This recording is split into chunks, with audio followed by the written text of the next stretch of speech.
This house was built with my money. You should get out." "What? But that house is—" I stammered. "Look, you're just part-time. You couldn't survive without me if we divorced," my husband declared proudly, handing me the divorce papers. "I'm 32 years old, and I currently work part-time at a local pharmacy. I met my husband, Lon, at work, and we got married 5 years ago. At his request, I quit my job when we married and became a stay-at-home wife. Although I always wanted to continue working after marriage, I finally convinced Lon to let me work part-time recently. For the record, we don't have kids yet. I'd love to have a pet since I adore dogs, but Lon hates animals, so I've given up on that idea." Lon, who never really liked me working, started criticizing the household for the first time. "Hey, have you been cleaning properly? The house seems dirtier, and there's a pile of laundry." "I've been cleaning and doing laundry like always." "Really? Even today's dinner felt like you cut corners." "That's not true. I got caught up at work today and came home late." Cutting me off, Lon continued proudly, "What work? You're just part-time. I'm the one actually working. Take care of the house properly. Even part-time work is still proper work. I'm the one earning the money that lets us live, so don't talk back. See? I'm right. You have nothing to say." Lon has always had a high sense of pride and probably dislikes the fact that I'm working part-time. He started looking down on me because of it, constantly bragging about how we can only live this way because of his income. Even if he's the man I chose to marry, being belittled for working part-time every time is really frustrating. Recently, Lon managed to take a day off after a long time, so we decided to visit his parents' house. Despite his annoying recent behavior, I was excited about the outing. Little did I know it would turn into the worst homecoming ever. When we arrived at his parents' home, they warmly welcomed us. That night, after finishing dinner cleanup with my father-in-law, I went to the living room and found my father-in-law fresh from the shower. My husband had apparently gone to shower as well. The atmosphere with my father-in-law, who had been cheerful until now, felt heavier than before. "Callie, I heard from Lon that you've started working part-time." "Yes," I replied, sensing a bad feeling. "Is there a problem? Is Lon not earning enough?" "No, it's not like that at all. I just like working. Is that so, Ron? You can't even manage the household and you still want to work part-time. You're just burdening our son." "Exactly," he continued. "If you have time for part-time work, focus more on home responsibilities. Look, your part-time job won't miss you if you leave, but your duties at home will.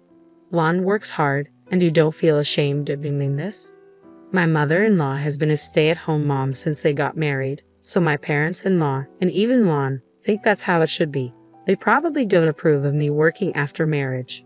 "Yes, sorry," I muttered, feeling crushed. I couldn't believe Lon spoke about me like that to his parents. I enjoy my job and the people at work are all great. I wish they wouldn't treat my part-time work as disposable. I've been doing my part at home the same as always. In fact, I'm even more careful now that I'm working part-time to ensure I'm not causing any trouble. I also know Lon works hard, which is why I've been doing my best too. A few days later, feeling down, I missed my parents and decided to give them a call. I wish they lived closer so I could see them whenever I wanted. "Hello, Callie, what's up?" My father's familiar gentle voice almost made me cry, but something felt off because Mom usually answered the phone. "Dad, it's been a while. No special reason for calling. I just wanted to hear your voice. Are both of you doing well?" "I'm doing fine, but your mom's knee has worsened a bit. She's otherwise in good health, but needs to rest for a while." "Is Mom okay?" My mom had injured her knee years ago, but she was fully healed, wasn't she? "It's not serious. She stumbled on the stairs recently and hurt her old injury a bit. The doctor said she'd be fine with some rest." "All right, tell Mom to take it easy until she feels better, and Dad, don't overexert yourself. I'll visit when I can." "Got it, thanks. You must be busy, see, but don't push yourself too hard." I was glad to hear my dad's voice, but now I was worried about my mom. Well, she's not ill, just needs to rest, as my dad said. They're both getting older now. I thought of my mom bustling around the house when I lived there and felt a twinge of sadness. Come to think of it, she tripped on the stairs. I suddenly thought about the layout of my childhood home. When I lived there, I never felt it. But now, considering that my parents, who are in their 60s, live there alone, I realize the house might have many inconveniences. The house is old and the stairs are steep with no handrails, especially concerning for my mom who just hurt her knee. It worries me that my aging parents live there. and it's not even an accessible house. The thought of facing another ordeal makes me shudder. We both have jobs, so we can't be too demanding, but I've always wished we could live closer to my parents. Considering their age and the condition of their home, it might be time to think about other options. I decided to use this opportunity to build a new house for them. Truth is, I have some passive income from real estate that was handed down from relatives. My parents advised me to keep it a secret because you never know what might happen, so I hadn't told my husband about it. I have been saving it for a rainy day, and I'm thinking of using that money to gift my parents a brand new house. I feel so happy to finally give back to my parents who have raised me. Though it's my own money, making such a big purchase isn't something I can decide alone. I immediately consulted my husband. Lon, my parents are getting old. This could be a good opportunity for us to help them. He agreed more easily than I had expected. Really? That's great, thank you. I was a bit surprised as I thought he'd say no.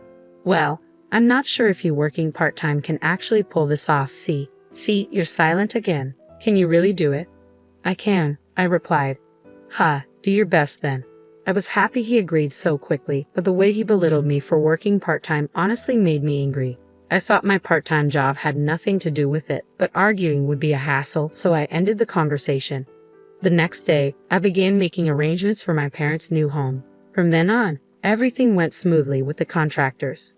My husband didn't seem too thrilled about it, but he didn't say anything, so I didn't dwell on it. Then, one day, I noticed a significant amount of money missing from our shared account. It had been a while since I checked the bank account, so I updated the passbook. I had no recollection of withdrawing $5,000 this month. It must have been my husband, but for what? I'll ask him as soon as he gets home tonight. When he got home, I asked him about the missing money. Hey, I updated the passbook today and noticed $5,000 is missing from our living expenses account. Do you know anything about this? Yeah, I gave it to my parents. What? Why? They seem to be struggling financially. We had some savings, so I thought it would be fine.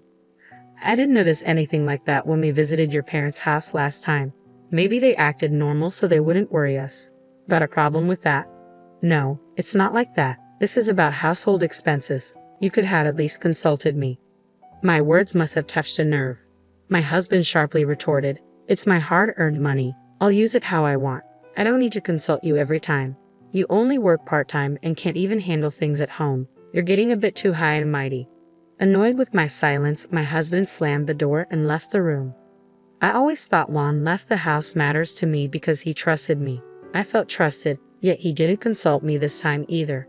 If his parents were really struggling, I'd want to help too. I wouldn't oppose it. It's been 5 years since we got married, and it hurts to feel like there's zero trust. Things have been awkward since then, but life goes on as usual. We've had our share of fights in these 5 years. This time, too, things returned to normal before we knew it. I did wish he'd apologize, but I didn't want to ruin the mood, so I stayed quiet. In the meantime, our new house was completed. I heard that with newer homes, construction updates can be quick, and it turns out it's true. I was excited and immediately contacted my parents to finalize the moving day. Since I heard the construction would be fast, my parents had been getting things ready. My mom's knee is bad, and dad's not young, so they were handling the lighter tasks. For heavy furniture and appliances, we were going to hire movers. My husband and I planned to help on his day off. Finally, it felt real that I could gift my parents a new house. Little did I know what was about to happen. It was when I checked my husband's schedule for the move. What? Why are we going to your parents' house? We built this house for my parents. What are you talking about? I built this house for my parents. Don't act like you built it. You're just a part-timer. You don't have that kind of money. This house was built with my salary. He was serious. I'm sure I told him that I was building the house for my parents. Could it be that he agreed so easily because he thought it was for his parents? He doesn't know that I have passive income. At this rate, he won't believe that I built the house with my savings. I decided to tell him about my passive income. When I explained, he looked surprised for a moment, but then said, No way that's true. You probably just wanted a new house and made up that lie. He wouldn't believe me no matter what. He claimed that since the house was built with his salary, his parents had a right to live there. The conversation was over before it even began. Feeling like I had no choice, I thought I'd talk about it once more tomorrow. But the next day, my husband suddenly stormed in. This house was built with my money. You should get out. What? But that house is. I built that house with my savings specifically for my parents. Being told to move out all of a sudden really put me in a bind. Well, you're just working part-time, so you wouldn't make it without me if we got divorced. Divorce? Out of nowhere. I couldn't grasp what my husband was saying. Smirking, he handed me a pre-filled divorce application and left for work with a smug look on his face. My husband has been belittling me for so long, he probably never thought I'd actually go through with filing the divorce papers. He might think he's intimidating me, but I can make it without his income. Fed up, I filled out the divorce form and submitted it. I packed my bags and left the house, heading straight for my parents' home. They were surprised to see me, but once they heard the story, they welcomed me warmly. I moved back in with my parents and everything was set up sooner than expected. We started living together in the new house. I was a bit concerned that I hadn't heard anything from my husband, but since I had already filed for divorce, I decided not to worry about it. A little while after I moved in, an unknown moving company showed up. Upon checking, I found out the items were being moved in under my ex-husband's name. According to the movers, my husband and his parents would be arriving soon in their car. They were planning to move into the home where I live with my parents without even asking. We may have been married once, but we're divorced now, so he's a stranger. Moving in like that without asking is both unbelievable and frightening. The movers were also confused. After talking with my parents, we called the police. The police confirmed, since the house was in my name and we were already divorced, his entering the house could be considered unlawful entry. When my husband and his parents arrived, they were visibly shaken to see the police. His parents seemed clueless, but my husband finally seemed to understand the reality of the situation. "What is going on, Juan? Explain yourself," his parents demanded. He looked extremely rattled, getting grilled by both the police and his own parents. I'd never seen him so flustered. I didn't really want to have anything to do with him anymore, but I decided to submit evidence to the police. I don't know all the details, but from what I heard through mutual friends, he had a tough time. His parents had already canceled their housing arrangements, so they had nowhere to go. There were complaints from the moving company too, and due to the evidence I submitted to the police, things got even worse for him. I had proof of his emotional abuse, audio recordings from times he really got under my skin. After all that drama, I managed to secure a settlement in the divorce. My ex-husband drained his already meager savings and is now living off his parents' support. Word got out at his workplace, making things super awkward for him. I used the settlement money to treat my parents to a vacation. They were thrilled, and so was I. I also invested the rest of the settlement and my savings to start my own business. It was a struggle at first, but now things are picking up and I'm getting some breathing room. So I finally decided to get the dog I've always wanted. Now life is fulfilling and fun every day. I'm genuinely glad I took the plunge back then. Off for a walk. "Take care, dear," my mom said as I grabbed the leash. But there's another reason my days are brighter. "Oh, hi Kelly, you're walking your dog too." I met this handsome neighbor while walking my dog. "Hi, yeah, I'm walking my dog. Do you mind if I join you?" "Not at all," I replied with a smile.